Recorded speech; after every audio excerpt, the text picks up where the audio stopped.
Welcome to the Christian Indie Writers Podcast, where we inform, encourage, and support Christian indie writers on their journey toward publication. I'm Rhonda Hagerman, and I write both fiction and nonfiction. I'm currently working on a series of articles for my hometown historical society. I'm Jennifer Carl Tong, and I write historical Christian romance. I'm Christina Catane. I write in multiple genres, including Christian dystopian fiction. I'm Jamie Hirschberger. I write short fiction under the pen name J.R. Nichols. We'd like to start each episode with a segment we call What's Up? It's a time to check in with one another and see where we are with our writing and our personal lives. So, Tina, what's up?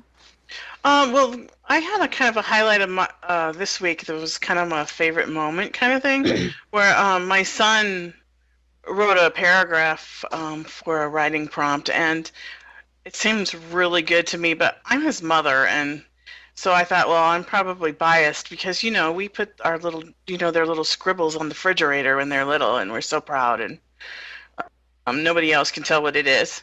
But then I got some feedback from a couple of you guys, and you guys saw the same kind of potential in him that I did, and then to see him excited about writing, that just kind of made my week. That's awesome. Great. Jamie, what did you do this week? Well, I am pretty excited because my website is taking shape. I'm starting a new web adventure. Going to have a web page called Writing Shorts, and it's going to have all kinds of information and inspiration for other writers of short fiction. It's a specific set of struggles that we have, and I'm excited to begin encouraging others on the journey. That's awesome. Cool. And Jen, you? I had an interesting week. I worked on my website, and it's pretty much all done. A couple of little tweaks probably here and there. But what brought it to completion really was I went on a photo shoot with my hubby. And for any of you that know us, he's not a professional photographer, and I'm not a professional model. And we just went downtown Flint, and we had dinner because, if you got to get a babysitter, you might as well make it into a date night. And we just started taking pictures, and he's just so gracious. Like, he would let me look at the picture and say, "Oh no," and then I would tell him what he was doing wrong, and he would just do it. Like, he didn't mind taking 300 pictures, and I'm only happy with like 4 of them. And so it was great. It was actually a lot of fun for us, and I felt good because I was able to have some images that I could put on the website and just get that going. And yeah, because none of us like to get our picture taken, right? But so you want something that looks like you with some personality, and I felt like he was able to do that. So yeah. Yeah, they came out great. Awesome. Oh, thank you. They did. Thanks. Yeah. Thanks. How about you, Rhonda? What have you been up to? Well, this week I was appointed the curator of my local historical society. Congratulations. So that is good. Thank you. I'm very excited about it. And that's going to really influence my writing, and because it's going to take up a lot of my time. And it's also becoming a big part of the book that I'm writing with my mom. That's fun. That's really awesome. Sounds fun. So speaking of things taking too much time from your writing day, our topic this week is creating a daily writing habit. So why do you 3 write daily? Oh gosh, there's lots of different reasons. For me, if I don't write daily, I may not write for a week. Like, I have to do something every day to fit it in, because there is no perfect time, right? There is never a day that's like, I'm going to spend so much time writing today because I have nothing on my schedule. No, that never happens. I'm a mom. We're all moms. I'm a wife. I am a housekeeper, kind of part-time maybe on a good day. But it doesn't happen. So I have to write every single day just so that I just actually do it. Right, because how else do you get content? How else do you ever get published if you don't do the writing? Exactly. Right. Plus, I feel like when the more I write, the better I become too. So it improves my craft just by the sheer amount that you do. Isn't that the truth? I mean, I think it was you, Jen, that had mentioned reading somewhere Stephen King himself saying that his early work is just garbage. And he's somebody that people might hold up as the way to write correctly kind of a guy. But as he himself saw that over the years, the more he wrote, the better his craft, the more he improved his craft. And I think there's a lesson there for all of us to just keep putting those words out. I don't know if And he called actually, himself there's garbage, but yeah, he did point out that like the more you write, the better you get. Go ahead, Tina. there's actually scientific proof to back up what you're saying. So I found this article a long time ago, and I went looking for it again. So it's an article on the Institute for Writers website, and it's called "Are You Training Your Brain?" And what happened was they did a study, a scientific study in Germany. It was the Center for Diagnostic Radiology at the University of Greifswald, Germany, and a Writing and Culture Journalism Institute, also at the university, a university in Germany. And what they did is they took two groups of people, experienced writers and novice writers, and hooked them up to what's called an fMRI, which is a functional MRI, and looked at had them write while they were under the MRI, and looked at what parts of their brain lit up. So that was really interesting, and I found I was looking at it again today, and it's just exciting all over again. There were notable differences between a novice writer and an experienced writer. A novice writer, the only part of their brain that lit up was the visual center, which is where you keep memory. So it was almost like they were remembering what they wanted to write as they were writing it, and that's how they were writing. But the experienced writers had, let me find it, their prefrontal cortex and their basal ganglia lit up when they were writing. These are the parts of the brain that people use when they are skilled in things like music, playing a musical instrument, playing a professional sport, or riding a bicycle. You've heard the term. It's just like riding a bicycle. Like it comes back to you because it's been stored over in that part of the brain. But there's more that I found. The most experienced writers, when they write, their speech centers lit up. And if you were writing an action story while you were writing, your motor cortex, the part of your brain that you experience sensations of when you're walking and running and doing those kind of things, lit up. And so if you were, I can like write an action story and say that I had this awesome workout today because I like ran and Yes, like let's do jumped that. over the bad guy or whatever. yeah. And if you were a literary writer, your right cuneus lights up, which is the verbal creativity center of your brain. And the part that I found most exciting, so not only are we training our brains when we're writing every day, if we do it well, our readers, those same parts of their brain are going to light up when they're reading it. Yeah, because that's the cool thing. I remember you sharing this about a year ago originally with us, was that even though the novice writers, they don't have their brains glowing the same way that experienced writers do, the writers that write every single day, the novice writers can get there. Like it's a practice, just like, because the part of the brain that is used, like you point out, is the same part of the brain that like a professional athlete, when they get out on, like, say, the court and they're doing something that has become just habit for them because they practice, it goes Exactly. into a different part of the brain. So the more you write, it's gonna become like a part of us that it just kind of happens and it flows better and our brain starts glowing. And we experience this because once you share this with us, we decided, all right, we're just gonna try start writing every day and see what happens. And the more we wrote, the more often we wrote, the easier it was to write. And it just felt like it was better writing, and it didn't become a chore. There was the writer's block was like a thing of the past, and yeah, it's so cool. So Tina, shoot us a goal from this article. Does it say what do you mean by someone who writes a lot? So is there a word count that they gave? It was the time, so they said they wrote at least an hour a day. And the ones that wrote more often, more sections of their brain, like more, if they wrote 3 hours, like then the more section of the brain would light up. Awesome. And the longer they had done it also. And so for those of you who are medical geeks like me and you want to read the actual study, I'll put the link down below. And you can read all the scientific jargon and all that stuff. So can we plan a field trip for this? Can we go check out our own brains writing someday? So cool. I'm not sure I can afford a ticket to Germany, but Well, maybe they'll have one in our area. It's a Well, one tax of our can we areas. just like, Can we just go down to Walmart and get one of those MRI thingies and, Oh, No, go to Walmart. maybe. You know the thing you're staying on for your feet? We'll just be down there with our heads on it. They'll tell us what the arch support we need for our ear.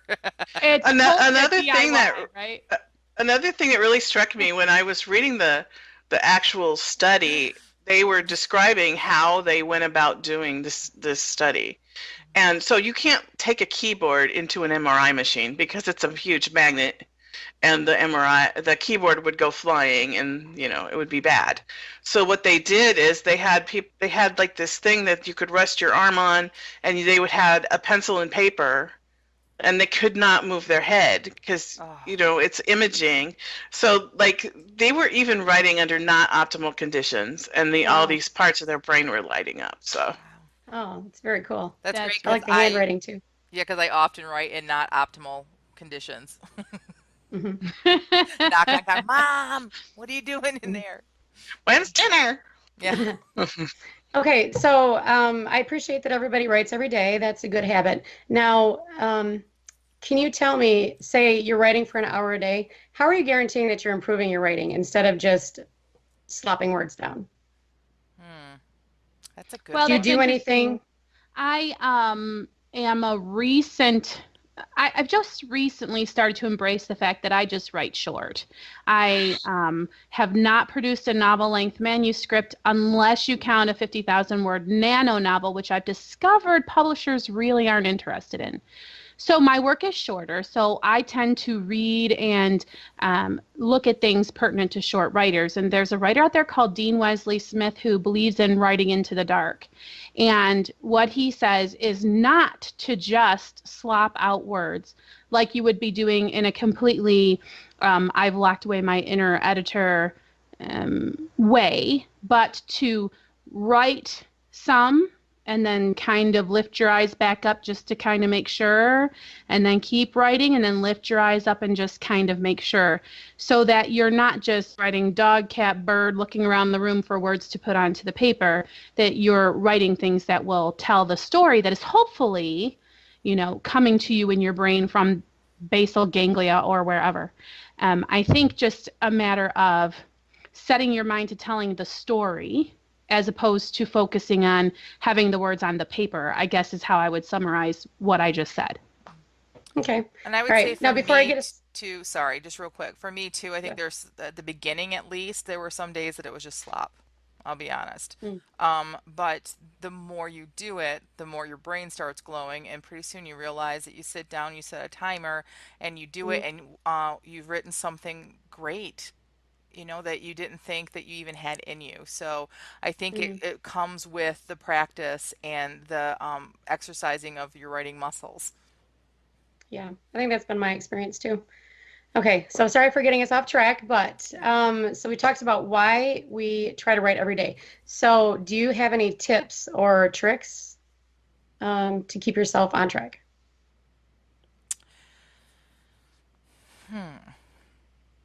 Well, I mean, I think it first starts with just deciding you're going to do it, just making the commitment that you are going to write every day. So it was so funny because when Tina said, well, actually, it was an hour a day, I could feel sort of a whole hour Yeah, kind right. of like Yes. racing through us. And I know I was thinking about our podcast listeners like, I don't have a whole hour to write every day. Well, that's fine because maybe your goal should not be to write every day. The old management trick of setting SMART goals really applies here. Your goal should be specific, of course. So if you can't write an hour a day, what specifically are you committing to do? Are you committing to 500 words a day? Are you committing to sitting down for just 10 minutes a day? There's a wonderful Facebook group called 10-Minute Novelist. It's a book by, I believe her name is Kathleen Grubb, and she wrote How to Write a Novel, just 10 minutes of your time a day. The bottom line is to make goals that are reachable so that you don't get discouraged. I think also too, like you have to just make the time. We're all moms. We all know what all the different commitments we have that are pulling us in different directions. But like Jamie said, make a goal and then make the time for it. If it means you wake up a half an hour earlier than everybody else, start doing that and see what happens. That doesn't work for me. It works for me in the summertime. I get up early while everyone's still in bed, but in the school year, my life is crazy from sunrise to sunset. So I have to try to write when my kids are at school. I know some people homeschool, so that doesn't work for them. But some people have a dedicated writing time, and I think that's awesome. So that would be one tip. That doesn't work for me, but what does work for me is having like the commitment that I'm going to write every single day, but remembering that it doesn't have to be on my novel. There's a lot that That's goes right. into being an author than just that novel you're working on. Now, for me, not everybody, but for me, novel is king. Like that's my goal. That's going to be my bread and butter is writing romance novels. But I also have to write blog posts for the podcast, and I have to write newsletters for my newsletters and things like that, and that all counts because it's all pushing us towards publication. So that works for me, I guess, is having like Mhm. not a lot of pressure on myself, and not like beating myself up if I do miss a day. Right. Tina, as a homeschooling mom, has it been easier for you or more difficult to find time to write every day? Well, I don't think either one. I think it's my son is in high school and he's pretty independent. He's an independent learner. And so he likes to be in the living room where I am. And so he'll be on his laptop doing his homework. It's all homework. And Mhm. and I'll be on mine and I can be doing my writing, or I work online, so sometimes I'll be working. So it's really a matter of being disciplined for me. Mhm. And so I found for me to just set a timer for an hour and say for the next hour I'm just going to work on writing. And Okay. that's what I've had to do. Mhm. And So have the three of you, your various writing groups, have they encouraged you or kept your mind on writing every day, or has it been a distraction? I think our writing group have kept us on target with it. I mean, I can't tell you how many times Facebook messages popped up at us saying, "Who wants a sprint?" Which I don't know if we talked about sprints today. I don't think we have talked about No, sprints, we but Not haven't. yet. that's been like instrumental in helping me to stay on track is to do a writing sprint. I like the Pomodoro philosophy of 25 minutes of something and then a 5-minute break. Now we've done 15-minute writing, 15-minute breaks, and that works fine too. But for me, I find that what I can accomplish in 15 minutes more than doubles when I do 25 minutes, even though it's only adding 10. It almost triples how much writing I can get when I do that. Yeah, Um, because when we've done 15, a lot of times we're like, oh, I was like finally kind of catching my groove, and we almost longed for that other 10 minutes. So, Yeah, so think about I mean, there is at least an hour in everybody's day. I know we are all busy. I don't know anyone busier than the four of us, but we can find an hour that we have been maybe doing other things that we just don't need to do or Mhm. that, aren't important. And I know I spend at least an hour a day um, I don't know, playing games on my phone or times that I'm waiting at the bus stop and I could be writing. Mhm. And if you think about it, if we could take an hour and do two sprints, 25 minutes, 5-minute break, 25 minutes, 5-minute break, and in that hour, you're done for the day. Like, think about that. If you're a working mom or a stay at home mom or you've got a job and you just are thinking, I don't know how I'm going to write every single day, find, like Jamie said, find 10 minutes and do that. If you have a half an Right. hour, do a half an hour. If you have an hour, do an hour. And I mean, there's some goals out there, 500 words a day. Some are timed. Like, I'm going to make sure I write an hour a day. But some people set like word count goals. I'm going to write 500 words a day. Now think about that. 500 words for us, and now that we've been writing for a while, is maybe a half an hour. Even if it took us an hour to write 500 words, you're spending an hour a day, and by the end of the year, you have either one massive 150,000 word novel, two normal size novels, or three novellas. Then think about it, So Mhm. you can do this. Anyone who's watching Right. this, you can do this. yeah, Yes. be Jen, when encouraged you because dedicated yourself to writing every day, did you dedicate a place in your house? Do you go to the same place every day? try to do the same time, or what rules did you set up for yourself? Okay, so for me, it might be different for other people, but for me, I have two desks in my house, and they tend to collect garbage on them because I am sitting in the recliner, I am standing at a makeshift standing desk, I am sitting at the kitchen table when my kids are doing homework. I don't sit in the same place. Mm-hmm. One thing that I have found that really does work for me is getting out of my house. Mm. Going to a coffee shop, meeting you ladies at Panera Bread or Tim Hortons or even McDonald's somewhere, just getting out of the house. Some really helps me because when I'm home, there are distractions. Whether I want, even if I'm alone, there's always some dishes to be done. There's always some laundry to be folded. There's always things that can distract me. And if I can get Mm-hmm. away, I can generally just focus on the writing and then come back to the other things I have to do. So Right. that's what works for We know me. that Tina's got her space by her son. Jamie, what do you do?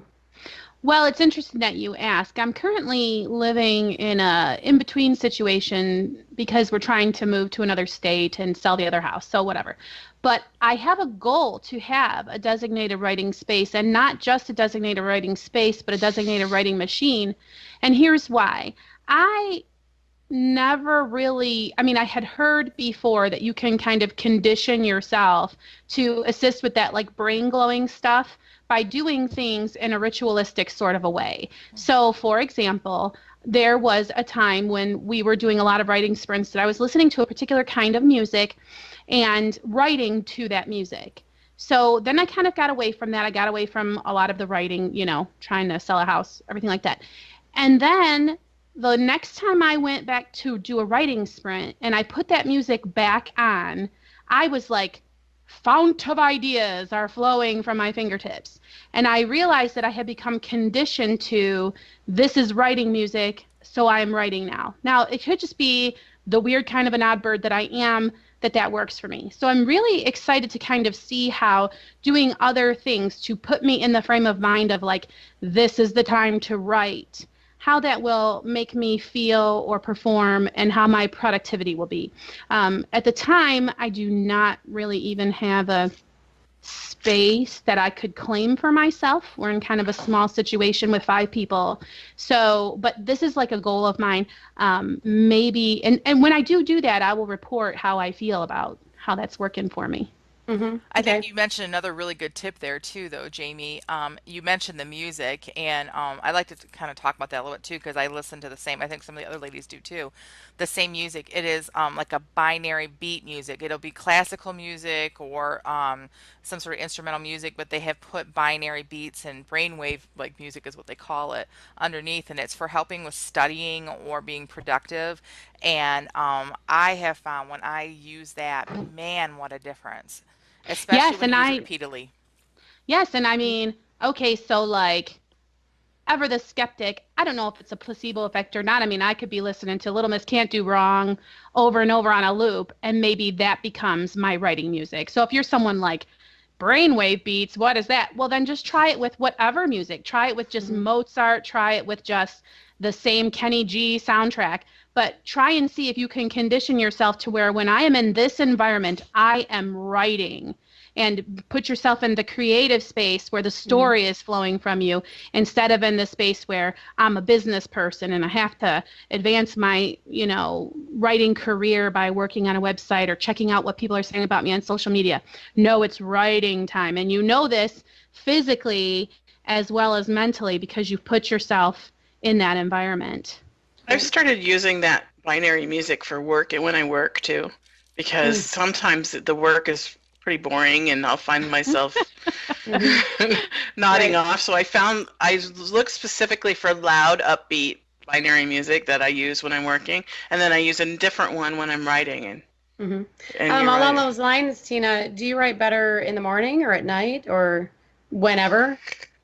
Whenever I've had time to daydream, I write better. Okay, Wow, So that's that's good. deep. I like Yeah. it. Mm-hmm. What about you, Jamie? Oh, gee. Well, I do best, I think, when I'm fresh early in the morning, and also it helps that everybody else is still asleep. I intentionally do not wake them until I felt I've made some kind of process. Again, I'm a homeschooler, so until I know I've made some kind of progress on my own writing, I don't wake them up and get them involved in everything that they have going on. And then that's just sort of situational. And this is another reason why I really want to kind of get a dedicated writing space, because I'm in a phase of my writing career where I feel very chaotic, and I think it will help me to hang my goals a little more neatly in my mental closet if I have a dedicated writing space and just a little more structure to what I'm doing. But for the most part, I'm best when I'm fresh in the morning. Okay. What about you, Jen? As you ladies well know, I'm not much of a night owl. Yes. I am referred to as the old lady in the group because 8 o'clock comes and I'm like, whoo, so late. But I also get up at 5:30 every morning, so that kind of helps with it. For me, I honestly write best in the summer when my kids are off school. You guys can probably all attest to that. When I've gotten sleep all the way without having to have an alarm clock to wake me up, and then first thing in the morning. But during the school year, when I have to get up by an alarm clock, I am better midday after I've gotten through everything with my kids and kind of get a handle on what my day is going to look like, and then sit down. So so it just depends on what kind of sleep I get, honestly. I would think that this is more or less universally true of most moms. So you've got either the bus stop at 4:30 or you have activities kind of going on. And it almost feels like, for me anyway, if we have something outside of the house that's an extra, well, that's it. That's the whole day. I mean, it doesn't even matter if it doesn't start until 4 o'clock, because you feel like you're going to be limited and run out of time, and you just kind of get this weird mental thing going on where I don't have time to write today. And that is something that I often have to fight through. No, that activity doesn't start until 2:45. You have plenty of time to make time for writing. And I just don't know what that feeling is, to where you just feel like probably the anticipation of it's coming up. Oh, yeah. Yeah.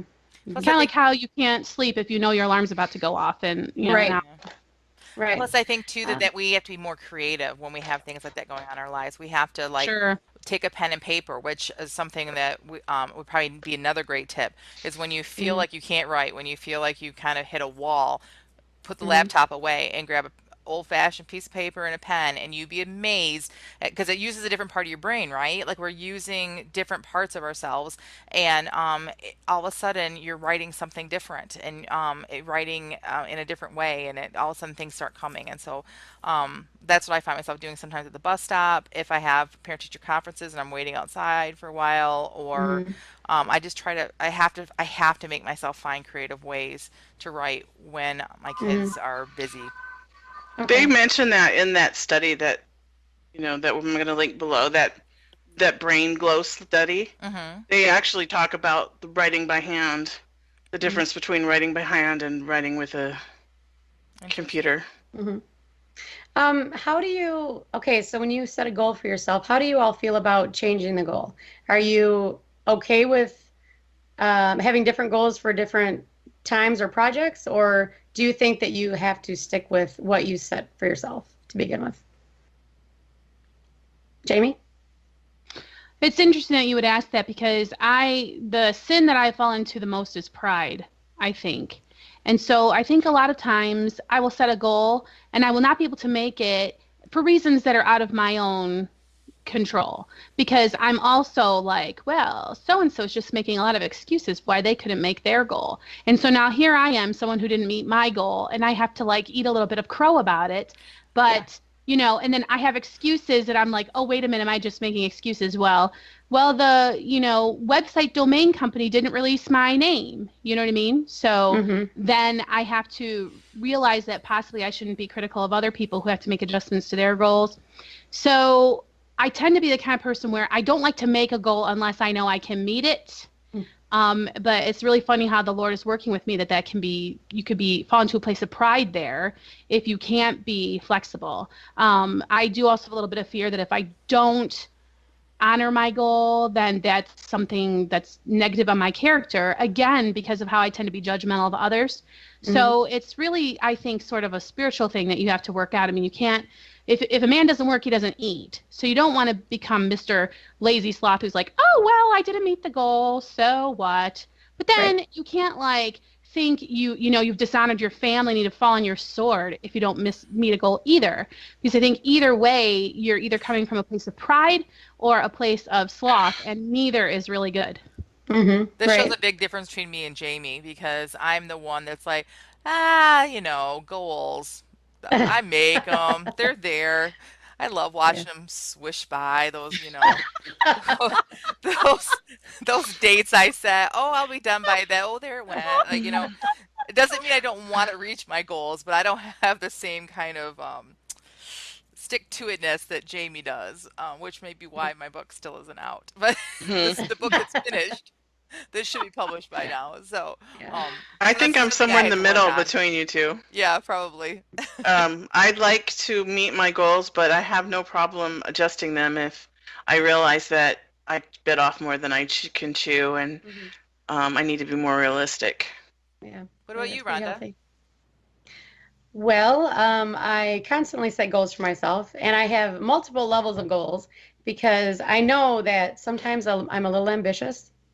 So I will set intermediate. Like I know I'm not going to get to this goal today, but I can get to this smaller goal that I've set. So I can get discouraged really easily if I keep failing at something. So I just try to work with that part of my personality, but I still try to have some discipline. So these different That's very levels good. of Yeah. goals that you have, are they also color coded with different No, pens? no, they're not yet, In but your that is a bullet great journal? idea. It is a great idea, right? Yeah, I like it. Yeah. As our I've got my listeners I pen. like get to that too, know us, they're going to Rhonda. understand that joke the more they It's get to know us. because I like that because it really helps with my situation of, again, I'm having sort of a paradigm shift about goal setting in general. I like how you can have a big overreaching goal. Here is my pie in the sky. If all the stars align and I don't get hung up on the fact that I have to be mom taxi today, I will accomplish X. But within X, there's A, B, and C, and D that all need to be done that will move you closer to X. So I do really appreciate you sharing that because that has helped me, and I'm sure it's helped someone who's listening. Yeah. And that's kind of, I Yes. think, how I did with the website too. Like I know I did my website. You were out of town. You had to do yours much faster than the rest of us. And even though I didn't have access to lots of stuff, I was able to go in and see, all right, that picture is this size. And I went looking and did pictures so how does that translate into my writing? I need to be editing right now like a crazy woman. And one day last week, I literally sat down the whole day and got a ton done, and I felt really good about it. But then the next day, I didn't have that much time, so I need to figure out like Rhonda does. All right, so even though I can't do a whole bunch of editing, what can I do to still get me towards the goal of being done with this book? So that's good. That's good stuff. Yeah. Hmm. All right. So we talked about sprints for just a minute. Did we say everything we wanted to say I about don't know them? if everybody's really clear what a sprint is. Like we talked Okay. about it as though everybody knew what they were. Jen, do you want to speak to that? I would love to because I love sprints. I was introduced to writing sprints through NaNoWriMo. For anyone who doesn't know what NaNoWriMo is a National Novel Writing Month, and that's kind of originally how we got to know each other, the Yeah. four of us, and our writing group also as well. But what a writing sprint is, and it can be done lots of different ways, but basically you set a timer, and while you're in the middle of the writing sprint, that's all you're doing. And it's a sprint. I mean, you are writing as fast as you can. You don't answer the phone. You don't talk to anybody. You don't get up and go to the bathroom. You don't get a drink. It is as if you are tied to your chair and you have to spend that 15 minutes, 25 minutes, whatever your sprint is, you have to spend that writing. And then the alarm goes off and you have to stop. I say you have to get up and walk around. That's when you use the bathroom, get a drink, whatever, but you need to at least get up and move around because as writers, we sit a lot during the day. And the magic of the writing sprint is that if I just sit down for 25 minutes and write, I might get something. But if I sprint, if I time myself and I focus myself and I tell myself I'm not doing anything else, I'm not going to get distracted, I can get in 25 minutes, I get close to 1,000 words. On a regular, just half an hour of writing, maybe 250 if I'm not because there's just things that will keep your focus away. So that's how we do. We set a timer for not only, we learned our lesson with this early on, not only did we set the timer for the writing part, but we set the timer for the break too, because our breaks were Yes. getting ridiculously long because we like to talk. And what I like about the writing sprints is sort of just what you said. I mean, we're all friends in writing group, and we want to chit chat and make sure that we stay caught up on each other's lives and what's going on.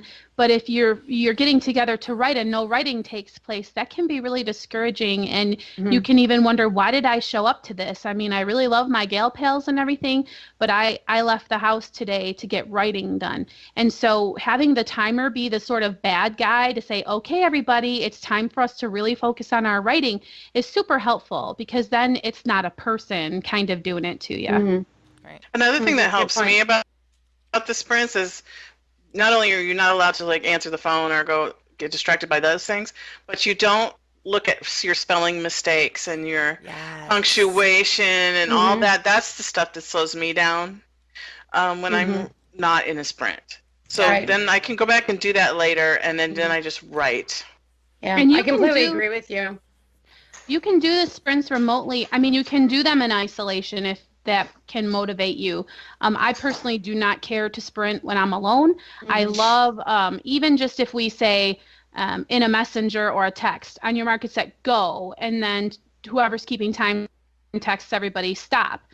So you don't even have to have any sophisticated technology to be able to do this with your gal pals or, I don't know, bro friends. Nothing rhymes with bro that's appropriate. So anyway, you can still do writing sprints even if you can't get together, and they can be a nice community exercise. And then you can challenge yourself to beat Tina Katane and her massive word counts that she gets during writing sprints. And you know, we talked in our very first episode about writing groups and how you could even have a writing group remotely from across the world. And the writing sprints are the same thing. And one thing we have not tried as a group, we've not done it through Skype. And I would love for us to do some writing sprints with Skype, because I really miss the, as soon as you're done, time, everyone's like, oh my gosh, you know, that whole like, oh my gosh, you guys, wait till you hear this. You don't get that as well from Messenger. Though we have done that before, all caps. You'll never guess what I just wrote, you know. So we should do that soon. We should do a Skype. That's a few fun. writing Yeah, we sprints. should talk about I'm in, whatever. I'll do it. Great. Okay, so is there anything else anybody wants to say about our writing goals? A way to improve them, a way that they've helped you, a tidbit, anything? I'm curious to know how everyone's doing with that goal of writing every day. Let's be really transparent. Let's see how are you? You all first, Jen. I Yeah. will. I am so transparent. I don't even care. You guys know it. I've been doing. I want to say my initial knee-jerk reaction is say terrible. I'm doing terrible with the writing. But when I look back this last, let's say 5 days, I can remember very easily. I wrote a newsletter / blog post for the podcast, and I worked on my website, which had some writing I had to do on it, and I wrote there was something else I wrote. I did editing, and I wrote some parts of my novel that I'm working on. So I'm doing really good. Sundays are hard. I think probably Sundays are the day that I don't get writing done. And yesterday, I can't remember if I wrote or not, but I'm getting there. So I'm doing something every day, but I need to be better about it, because I don't have a dedicated writing time or writing space. I need to work on those things. How about you, Rhonda? Well, actually, since I set my new goal of writing the nonfiction articles, I've been writing more, and I don't know if it's because I enjoy reading nonfiction better than fiction.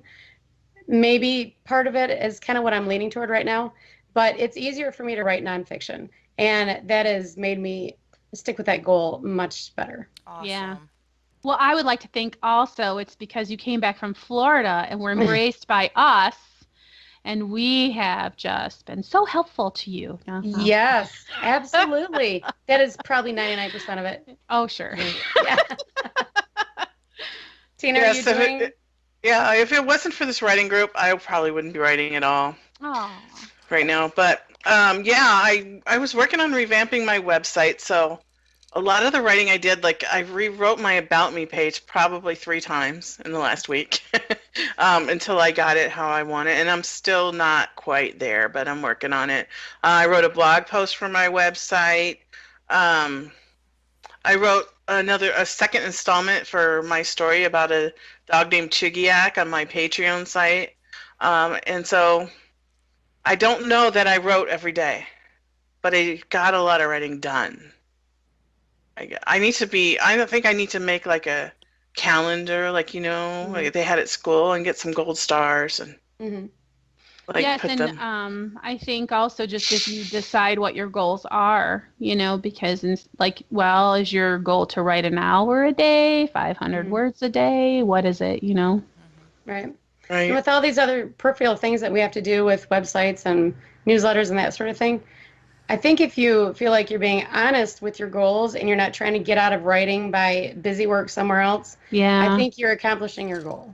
And maybe not the specific goal, but,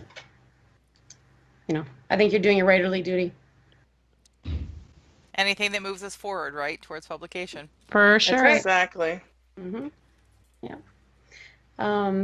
Are we ready for backfeeding? Yes. Yes. Mhm, All I right. love backfeeding. All My right. back is hungry. Okay. Yeah, mine kind of is too. Okay, so it's feedback time.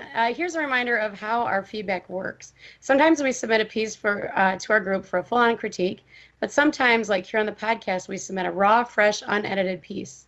This helps us develop a safe community for receiving criticism because we each take turns being utterly vulnerable. Because these are new, unedited works, we do not give criticism, only encouragement.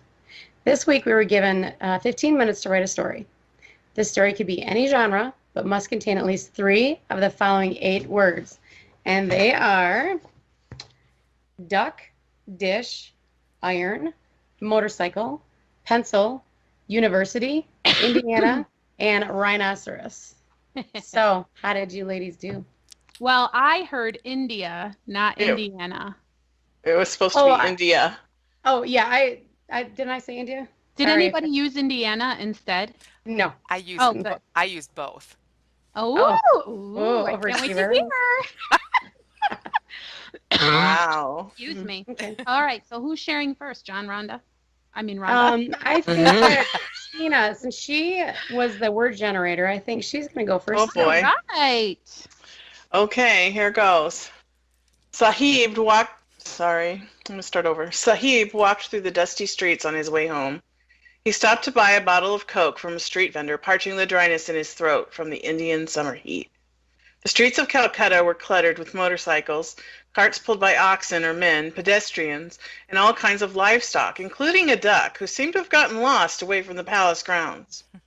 Horns blared and vendors called out to passers-by to come and buy their wares. Women in brightly colored sarongs hurried through the crowds, some with clay jugs or woven baskets balanced on their heads. Sahib was grateful for the job he'd gotten sweeping the halls of the university, but it was a long walk home every night to his wife and 6 children in the poor section of the city. He stopped to buy onions and curry from the market on his way. His wife would smile when he gave them to her. With this new job, one day he may be able to move his family from their small shack and into a proper home. He soon reached the outskirts of the main city where the shops, temples, and hotels dwindled and the streets turned to dirt. Scantily clad children ran through the dust, laughing as they chased each other. One small boy squatted, drawing in the dirt, using his finger as a pencil. Sahib smiled at the boy. "What are you drawing?" "A rhinoceros," the boy declared proudly. "Very good," Sahib said before continuing on his way. When he finally reached his own hut, the sun was setting, painting the sky burnt orange and cooling the air.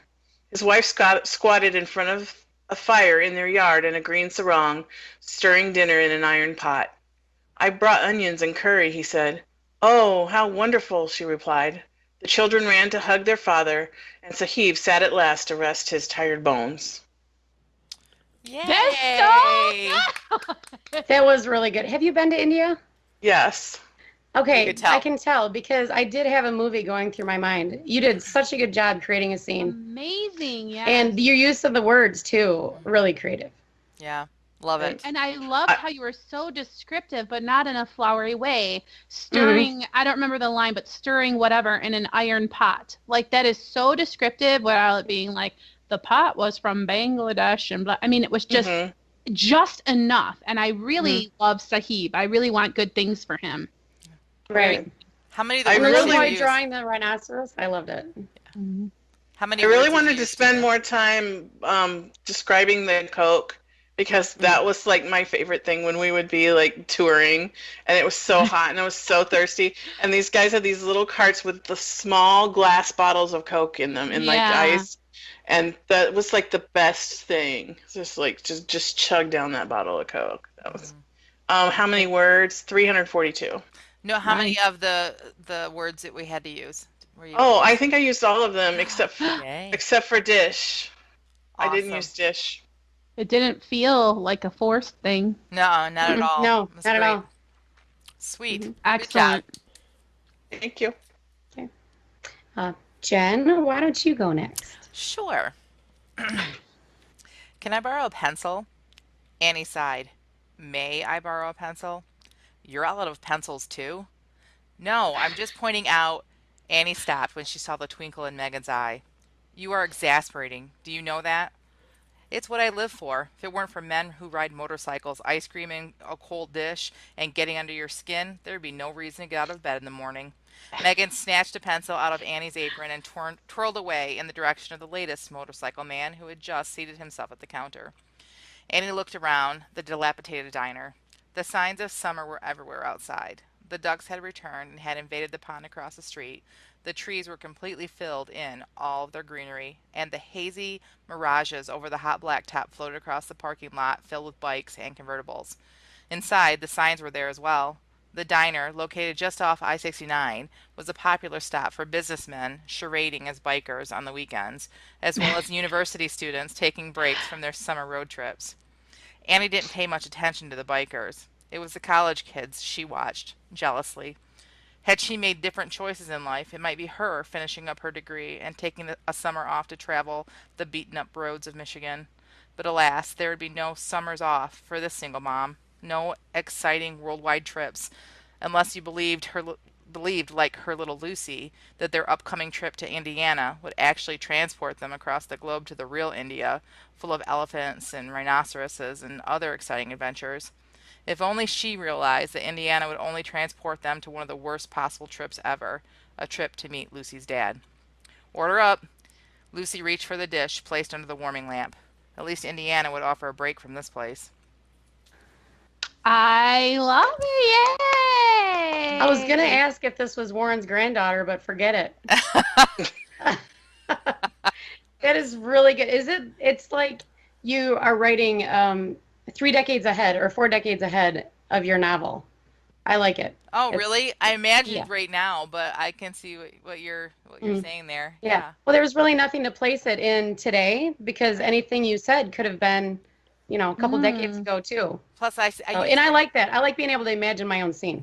Oh, yeah, thanks. I use the word diner, which is not common in Michigan. In Michigan, we call them Coney Islands. And so it's one of those things that, like, I think might have helped make it feel like it was older than what it is, too. So Yes. yeah. I really liked businessmen masquerading as bikers, and I loved your specifics about how you knew it was summertime and how it was signs both outside and inside. It was really descriptive. It was good. Oh, thank you. Love that. Thanks. Love that. I actually And I wonder, like are you your gonna? story. Yeah, I was gonna say, are you gonna finish this? Because it kind of sounds like a typical everything is gloom and doom, but then wait, behold, a big hunk of burning love comes on the scene or something. In a pickup truck, not a motorcycle. Right, yes. Oh, you ride a motorcycle? I don't know, whatever. That's why we don't write romances, right, Tina? Right. Right, that's right. That was I just wrote a romance. I don't know what you're talking about, Jamie. Oh. He brought her onions and curry. I mean, how more romantic can you get? She was just No as kidding. excited as he thought she would be. It was really good. Yeah. All right, Jamie. What did you do with the words? Well, all right, here, let's just read it. The most famous dish at the Goddess of India restaurant was curried rhinoceros. That was, at least, according to the review of the place Lydia had found on Yelp. Fantastic, she said to her cat, Frederick. He's going to have bad breath by the end of the date. Frederick was not paying any attention to her. Instead, he smushed himself up against her in a plea for affection.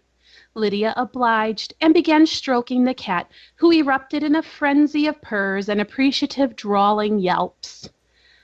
Well, Lydia said, picking up the cat and holding him to her cheek, this blind date may not end with a happily ever after, but I'll always have you, my sweet little cotton puff.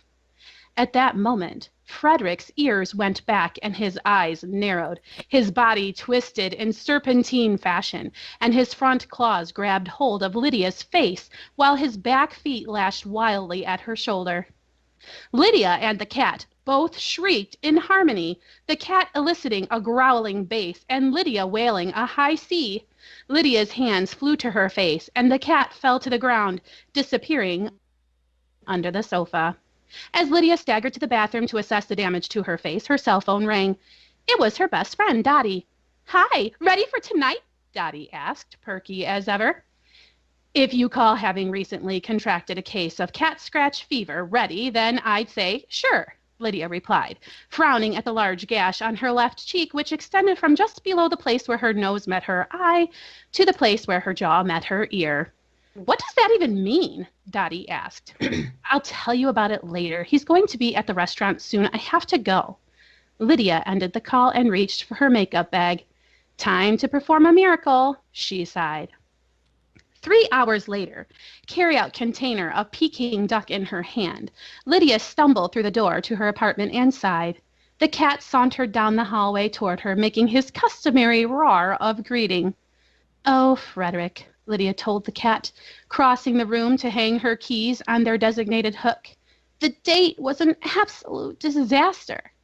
The cat darted in between her feet as she walked, sending the carry-out container into the air and her sprawling to the floor. Lydia was not hurt physically, but she did not get up. Laying there on the cool tile floor, she felt helpless and vulnerable, and in that moment, the situation felt like a metaphor for every area of her life. She lay there in the dimness of the evening and sobbed. When she'd finished, she sat up, wiping her eyes and nose with her sweater sleeves. At least I have you, Frederick, she said. Frederick? She glanced across the room toward the far-flung carry-out container, where there sat Frederick, fully absorbed with the work of tearing into her leftover duck breast. I feel like I have been Lydia before. Right? Seriously. Minus the cat scratch. I kept waiting for the cat to turn into an alien and could declare his undying love, and this was why he was Oh, right. sabotaging I her wanted the blind cat. date. Yeah. I switched your duck for Cheetos. Mm-hmm. Yeah. Yeah. That's awesome. That was really good. I liked it. You're so good. Mhm. Awesome. I love how you always use animals. Like I don't have that gift, but I love how you're able to like have an animal without the animal actually talking, though you've done that before too. Without having the animal actually talk, like they have a complete personality and completely take over the whole show. Do you know what I mean? Like you know how they say like who was it that said John Wayne he never wanted to work with children or animals because they would just like upstage him or then they were hard to work with or whatever. Mhm. Like this is a story that you wrote in 15 minutes and like the cat just has a complete personality and takes over the story. I just love it. Right. So good. Yeah. He's so Did you have a diabolical. cat? Did you ever have a cat? I did not ever personally own a cat, but I've known many types of cats. Mm-hmm. My roommate had a cat once that I actually liked. I mean, it was just kind of like you would come home and the cat would be so happy to see you. And we would sit on the couch just talking to each other and the cat would lay there in the middle of the room just as happy as could be to be spending time with us. Like that was an okay cat, you know? Mm-hmm. Right. But mostly I think cats are mean. Oh, yeah. If Yeah. you couldn't tell, Yeah. this cat is mean anyway. Or I think this cat is just like, you know, I think you're more into me than I am into you. Yes. Feels. Yeah. Yeah. Well, all cats are like that. Like, you have to be chosen by a cat. Mm-hmm. You don't choose cats. Poor Right. Lydia. I know, and I would like to know more about Frederick too. So I hope you continue this, and because he seems like it could be very dull or very interesting. I'm not sure. I know. Mhm. Oh, I just have ideas popping into my head. Okay. Good. Thank you for that. All right, Rhonda, Okay. You guys you're ready? up. Yep. All right. Mine's short, handwritten. Okay. Jen, I need to talk to you about pencils later, apparently. Okay. The pencil is poised in my hand in such an authorly way. If only I could expect the words to flow from it as easily as I held the pencil. Why a memoir? I've done nothing worth reading, and especially nothing worth the work of writing it down. So I went to university. Boring. Bachelor's of liberal arts. Blah. Maybe I should make up a story. Maybe one time I took a safari through Africa on my motorcycle. Yes, and we barely outran a rhinoceros. It's amazing how fast an animal that looks as big as a tank can be. No, I don't think I could sell that. I trace the rim of the dish on the table in front of me. A chuckle escapes my throat as I think about the first pie I ever made. I served Granny a slice, or should I say a glob, of that very tart lemon pie on this very dish. The pencil in my hand looks different now. I begin scribbling a few hesitant words on the page. I visited my grandparents one day when the lemons were just getting ready to pick. Grandma shooed me and Papa out the back door on a mission to fill her fruit bowl with the little balls of as far as I got. That was the end. Very Yay. good. Hey, we shouldn't have stopped her writing, and then we could have gotten Yeah. more. Right. I should probably type these short ones so that I can get more out. I super love that he's like, why would I write a memoir? I have done nothing. I mean, haven't you ever felt about like, why should I write? I don't have anything to say. Or, I mean, it's just really a really good peek inside of a person's mind who's just stuck. Mm-hmm. And it makes me Right. ask more questions too, like, well, why is he sitting down to write a memoir then? Like, who Mhm. is this person, and why is this a choice that he's making? And or Mhm. she. I assumed it was a she, but And it doesn't Okay. occur to the person to write about the lemon pie and the relationship with the grandmother. Like, do you know what I mean? It's like right there before you, those relationships. And, you Right. know, that is, you don't have to go to Africa to have something to say. yeah, Right. Well, okay, let me step on my platform here. This was inspired by these journals I've been given access to of my sixth grade uncle and my cousin, his son. And they were written from the 1840s through 1910. And they wrote just their daily life, like I slapped the pigs today. I, fixed the fence today or whatever. And I feel like I know these people after reading decades worth of these journals of just day to day Wow. boring information. that's And awesome. so this is, I pictured this person. It's funny, I didn't really have a man or woman in mind either. But anyway, this person had a genealogist in the family who was nagging for just a few little excerpts or a few memories from their childhood or growing up, just a way for their ancestors or their descendants to get to know them a little bit. Because this isn't the kind of person that's going to sit and write a daily journal of their daily boring stuff. So that was where this started. Wow. That's why they're writing the memoir. Well, once again, you've taken like an everyday moment that anybody could have had sitting at their table trying to do something and brought it to life. Yeah, it's very, very good. Great talent for that. I'm going to try to flush that one out, I think. Yeah, as someone who writes historical novels, I just find that super exciting to sit down and be able to like read all that, like I have a subscription to newspapers.com, and I'm able to actually go to the Lansing State Journal from the years that the setting of my my stories, and I sometimes will just sit and read, issue after issue after issue just to see what's going on, and it's just so cool to me. Like, I think that's awesome. So exciting. Yep. Jen, Yeah. maybe you should link to that with this podcast so that if there's someone who's watching that is also into writing historical stuff, they would have that resource. Yeah, great. I'll definitely do that. Rhonda, that was beautiful. Oh, thank you. Yes. All right. So are we ready for accountability then? Yes. All right, well, this is Accountability Corner where we check in with one another to make sure we're each moving forward on our journey toward publication. Of course, there are many paths along this journey, and each looks a little different. And we all know that everyone moves at his or her own pace. So in our group, we each set our own SMART goals, ones that are significant, measurable, attainable, relevant, and time-bound. Then we announce them here on the podcast. So Jamie, let's start with you. I'm making a goal to write 5,000 words this week. Oh, for the entire week. Okay. Mm-hmm. So it doesn't matter to you if you do 10 today and then 2,000 tomorrow? Nope. Good. I like that. Tina? Well, my goal is to write an hour a day, whether it's on my novel or the content that I've promised my patrons on Patreon. But I do need to spend at least half that time on my novel. Well, good. Jen? Mine is still the same ongoing goal, is to get some more edited on my current novel. I need to cut another 4,000 from the first act, and then I'll be happy. Can you do that 4,000 in a week? Would you like to say, I'm going to do those 4,000 cuts? Yeah, because I cut 10,000 last week. So I can, Good job. But I'd like to cut maybe even a little bit more than 4,000, because I think, as you guys know, I cut out some characters and some chapters, and I believe I'm going to write a character back in that I took out. So I'll have to add a little bit to it, but. I'm sorry, it's kind of a sidetrack, but it's so weird how you can create these characters and then like obliterate them. I know. I know. Like if I just erased Frederick, I would feel a loss. It would feel really bad. Anyway. Yeah. Well, here's the thing, that that's what I think held me up for so long too. And then like you would point out to me once, you're like, that's just so much work, all those thousands of words you're cutting. But like again, like I said, the previous episodes, I wrote this book first, and it's just not as good, and it's not as concise as it should be, and it's a better novel as I'm cutting things out. But also, the characters I'm not losing forever.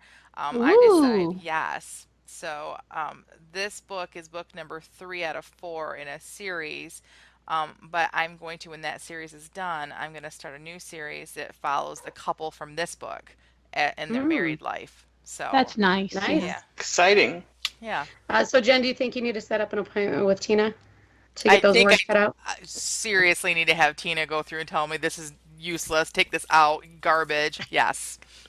Yes, and she says that because she took a piece that she said, do you like the piece with or without this chunk of words? And Rhonda and I and the other ladies in our group said, we like it without. And Jen says, yes, that's Tina said to chop all of that.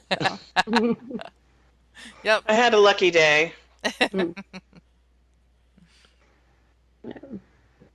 Okay, so let's see. My goals would be, last week I had, I'm going to do the same goals as last week because I was really satisfied with, it wasn't overwhelming to me, and I really feel like I accomplished something worthwhile, and I'm going to stick with that for this week too. And what is that So again? what is that? Yeah. Oh, that was, okay, so I'm going to draft out 5 nonfiction articles for my historical society, and then I'm going to complete 2, and then have 3 in the bank for future when I have more time to write the articles. And then also we are working on a scene. Mom and I are working on a scene, and we need to get that finished. Awesome. That's great. So that's what that is. All right, so now we should remind our listeners we have an excellent resource available when you join our mailing list. In addition to never missing an episode of the Christian Indie Writers Podcast, you get a free download of our critique cheat sheet, which will help you both give and receive critiques. Click the link below to join our mailing list and receive your free cheat sheet. Would anybody like to explain our sheet or talk about how great it is?